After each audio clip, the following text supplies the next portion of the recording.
Lorsque Paul parle de l'esprit de supplication, il dit dans Romains 8, 27, il intercède en faveur des saints. Et pourquoi l'apôtre ne dit-il pas ici, il intercède en faveur de nous, après avoir dit que nous ne savons pas ce qu'il convient de demander dans nos prières?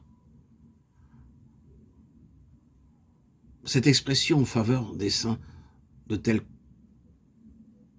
revient souvent dans les écrits de Paul. Quand il parle soit de l'église de telle contrée particulière, soit d'églises répandues dans le monde entier, l'apôtre nous enseigne ainsi que si le Saint-Esprit est appelé à demeurer dans chacun des membres de l'église, c'est afin de réaliser l'unité du corps de Christ. À mesure que l'égoïsme disparaît et que le croyant devient plus réellement spirituel, il s'identifie davantage avec l'ensemble du corps de Christ. Il sent que de l'état prospère de l'église dépend sa prospérité à lui. Et il apprend à faire en tout temps par l'Esprit toutes sortes de prières, de supplications, veillant à cela avec persévérance et priant pour tous les saints. Éphésiens 6, 18. C'est quand d'un cœur large nous embrassons toute l'Église de Dieu dans nos prières, que l'Esprit a libre carrière pour accomplir en nous son œuvre d'intercession pour tous les saints. C'est surtout pour la prière d'intercession que nous pouvons compter sur l'intervention de l'Esprit et le voir agir en nous d'une manière inexprimable, profonde et efficace. Quel privilège que celui d'être le temple, d'où le Saint-Esprit prie sans cesse. Abba, intercédant par des aspirations trop intimes pour qu'elles puissent s'exprimer par des paroles. Quelle bénédiction de savoir que l'Esprit éternel vient habiter dans notre chair déchue pour nous inciter à nous adresser à Dieu comme autrefois. Il habitait dans la chair de Jésus de Nazareth lorsque le Fils s'entretenait avec le Père. Qui nous voudrait se placer sous la haute direction de cet Esprit divin et prendre ainsi part à cette grande œuvre d'intercession qui prépare le royaume de Dieu. La voie est ouverte à tous.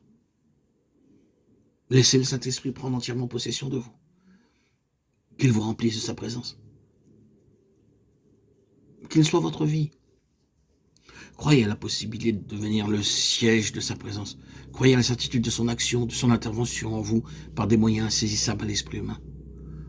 Croyez que dans le secret, malgré l'apparente lenteur de cette œuvre, sa toute-puissance divine accomplit en vous le dessein de Dieu et vous unit à votre Sauveur.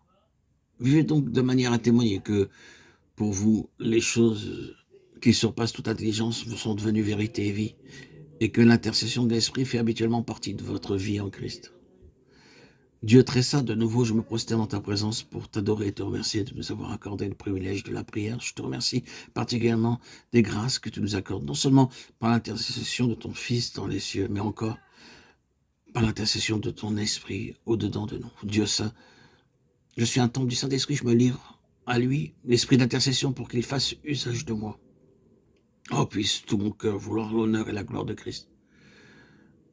Puisse-t-il être si rempli de l'amour de Christ pour ceux qui se perdent, qu'il hâte de ses voeux l'établissement de ton règne. Amen.